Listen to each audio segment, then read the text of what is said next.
Cabinet मंत्री जोराराम कुमावत हमारे साथ खास बातचीत के लिए मौजूद हैं। सर, आपको पशुपालन और देवस्थान विभाग दिया है, एक बड़ी जिम्मेदारी दी गई है।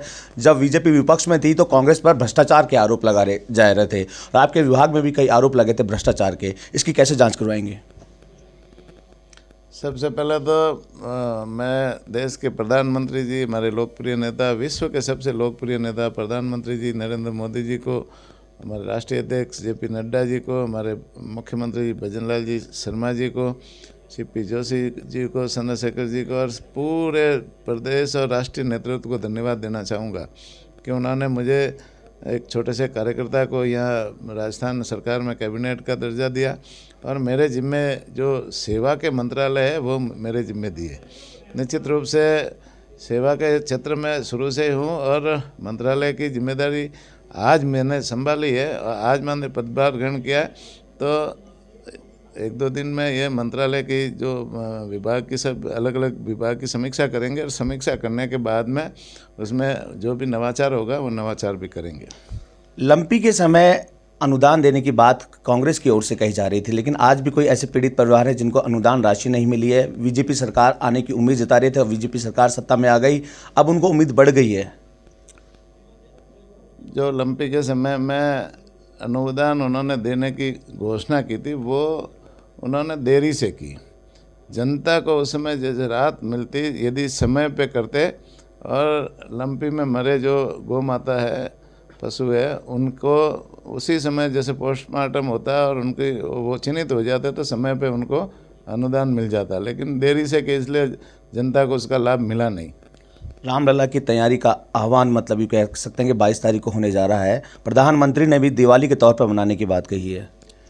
बिल्कुल, ये हमारे लिए सौभाग्य की बात है कि हम इस युग में पैदा हुए और इस युग में जी रहे हैं जब राम जी का मंदिर अयोध्या में बना है और लगभग 500 सालों से वो अयोध्या में मंदिर के लिए संघर्ष चल रहा था हमारा सबका और मंदिर बना नहीं, कानूनी तरीके से वो कई जगह अटका हुआ था।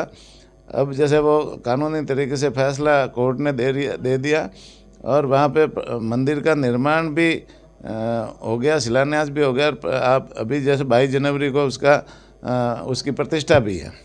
तो निश्चित रूप से ये जो हमारे पूरे देशवासियों के लिए खुशी का माहौल है और इसको एक दिवाली की तरह से मनाने की ज़रूरत है।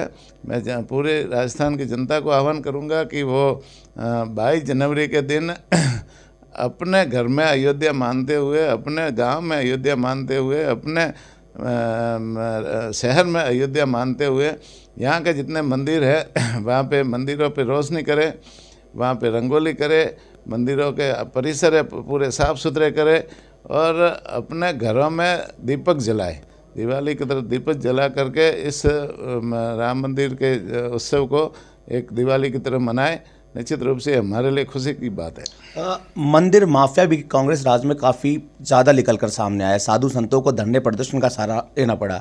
आपके लिए भी चुनौती होगी मंदिर माफियाओं को जो पनप रहे हैं उनका ख़त्म करना, मंदिर को मुक्त कराना उनसे। ये जो हमारी भारतीय संस्कृति सनातन संस्कृति रही है और कई लोग सनातन को नष्ट करने की भी बात करते हैं। आप लोगों ने कई बार कई नेताओं के स्टेटमेंट सुने हैं, लेकिन हमारा ध्येय है कि हम सनातन को मजबूत करें। सनातन को कभी आज तक कोई नष्ट कर नहीं पाया और सनातन का मतलब है वसुधैव कुटुंबकम। सभी धर्मों को, सभी लोगों को साथ में लेकर के चलने वाला ही सनातन होता है। आज सनातन संस्कृति में देखो कि हमारी संस्कृति में गायों को भी पूजा जाता है, पशुओं को भी पूजा जाता है। हमारी संस्कृति में पेड़ों की भी पूजा की जाती है, हमारी संस्कृति में जल की भी पूजा की जाती है, हमारी संस्कृति में अग्नि की भी पूजा की जाती है, हमारी संस्कृति में पत्थर को भी पूजा जाता है। हमारी संस्कृति में मतलब जो महत्व है वो पूरे विश्व में कहीं नहीं मिलेगा। तो इस सनातन संस्कृति को जो पूरे विश्व को कुटुंब मानती है, इस संस्कृति को आबाद रखने की ज़रूरत है और निश्चित रूप से ये सनातन दिन दिन और भी मजबूत होगा और हमारी संस्कृति है देश विदेश के लोग अपना रहे तो हम लोगों को इस संस्कृति को मजबूत करने की ज़रूरत है। भ्रष्टाचार की बात बीजेपी की तरफ से कही जा रही थी कि कांग्रेस राज में भ्रष्टाचार पनप रहा है, बिना रिश्वत के अधिकारी काम नहीं कर रहे हैं, विभागों में संसाधन दुरुस्त नहीं है। लेकिन राजस्थान में तो कांग्रेस कर्जा छोड़ के चल गई, उसको कैसे भरपाई की जाएगी? अभी सरकार बनी है और पूरी जितनी योजना है, जितनी घोषणा है, उन सब की समीक्षा माननीय मुख्यमंत्री जी कर रहे हैं और आने वाले समय में समीक्षा के बाद में उचित निर्णय सरकार हमारे मुख्यमंत्री जी लेंगे और आपको वो देखने को भी मिलेगा।